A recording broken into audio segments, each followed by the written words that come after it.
এক 16 বছর বয়সী ছেলে তার মাকে জিজ্ঞেস করলো, মা, আমার 18তম জন্মদিনে তুমি আমাকে কি উপহার দেবে? তার মা এক মিষ্টি হাসি দিয়ে উত্তর দিলেন, যখন তোমার 18তম জন্মদিন আসবে তখন আলমারিতে একবার দেখে নিও, ওখানেই তোমার উপহারটা পাবে। কয়েক মাস পরেই ছেলেটি হঠাৎ গুরুতর অসুস্থ হয়ে পড়ল। পরীক্ষার পর ডাক্তার তার বাবা মাকে জানালেন ওর হৃদয়ে একটি ছিদ্র আছে, ও আর 2 মাসের বেশি বাঁচবে না। সময় গড়াতে থাকলো, কিন্তু এক অলৌকিক ঘটনা ঘটলো। 2 বছর পর ছেলেটি সম্পূর্ণ সুস্থ হয়ে বাড়ি ফিরল। তবে তাকে এমন এক কঠিন সত্যের মুখোমুখি হতে হলো যা তার পৃথিবীটাকেই ওলট পালট করে দিল। তার মার এই পৃথিবীতে ছিলেন না, তার বুকটা ভেঙে গেল।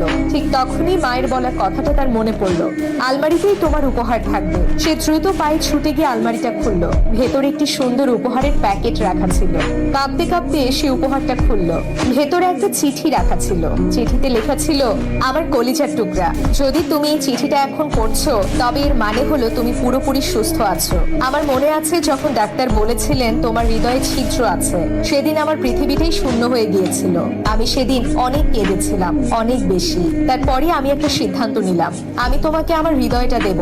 মনে আছে তুমি আমাকে জিজ্ঞেস করেছিলে যে 18তম জন্মদিনে তোমাকে কি উপহার দেব? তো বাবা, আমি তোমাকে আমার হৃদয়টাই দিচ্ছি।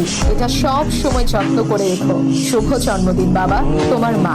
যদি আপনার চোখ দুটো অশ্রুসিক্ত হয়ে যায় তবে মায়ের প্রতি ভালোবাসার নিদর্শন স্বরূপ একটি হার্ট ইমোজি কমেন্ট বক্সে দিন। এটা শুধু একটা গল্প নয়, মায়ের ভালোবাসার এক বিরাট দৃষ্টান্ত। মায়ের মতো আর কেউ হয় না।